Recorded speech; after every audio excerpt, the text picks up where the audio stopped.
Ask the First Selectman, a regular program here on Darien TV 79, and our guest, John Zagrodzky, is going to answer a tough question.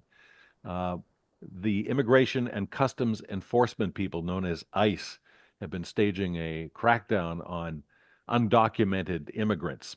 How is the Darien Police Department going to cooperate or interface with that agency if they come to town?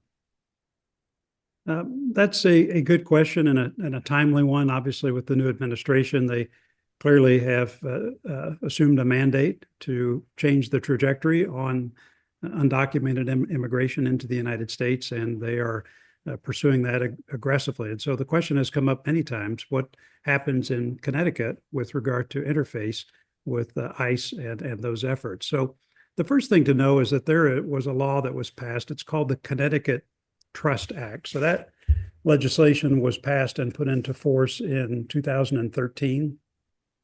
And interestingly, it was passed unanimously. There have been a couple of modifications and enhancements to it since, but it's important to keep in mind that this legislation, which I'll describe in a minute, which governs what the police department can do, was passed unanimously. That meant both parties said, look, this is a good idea for Connecticut. The central premise of that is that, look, our law enforcement, our police, school security services, anybody who works in prisons, all of that, all of these individuals interface with all of our citizens, not just immigrants. And it's important for those agencies and those professionals to have good relationships with every member of the community, whether they're undocumented or not.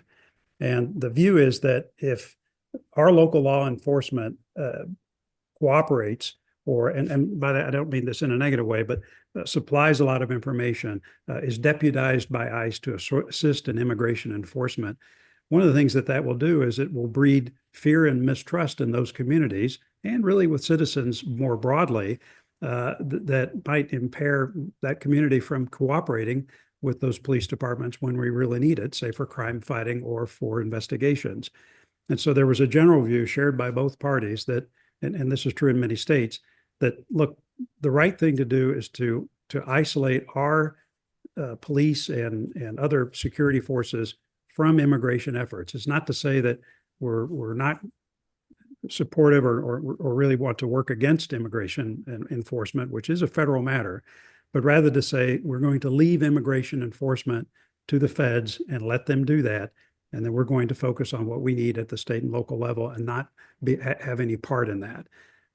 So what that means for the Darien Police Department, first and foremost, is that our police department really continues to respect, honor, and protect immigrants, immigrant families, and really all citizens in full compliance with state and federal law.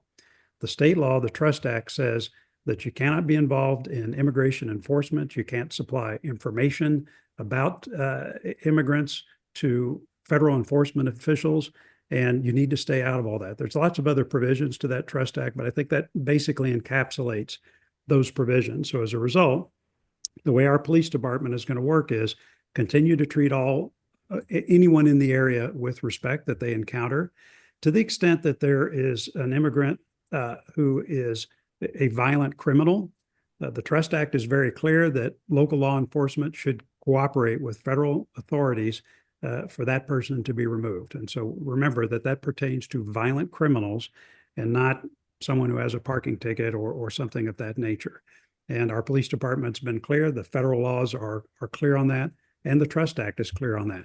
But for everything else, to the extent that immigration authorities need assistance, they need to get that on their own, and they should not rely on the Darien Police Department or any local or state law enforcement to assist them in that regard. My personal view is that that's not unreasonable. It allows the feds to do what they need to do. They do manage immigration, and they have a right to do that.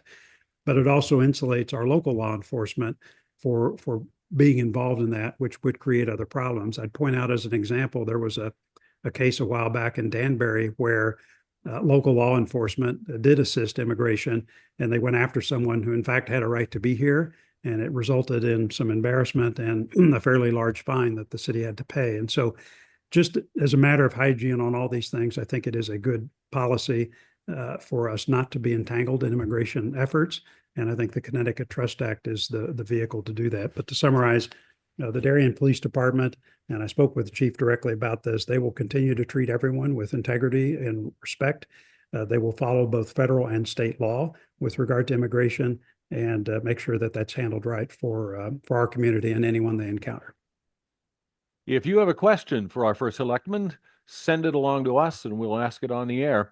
Just address it to DarienTV79 at gmail.com.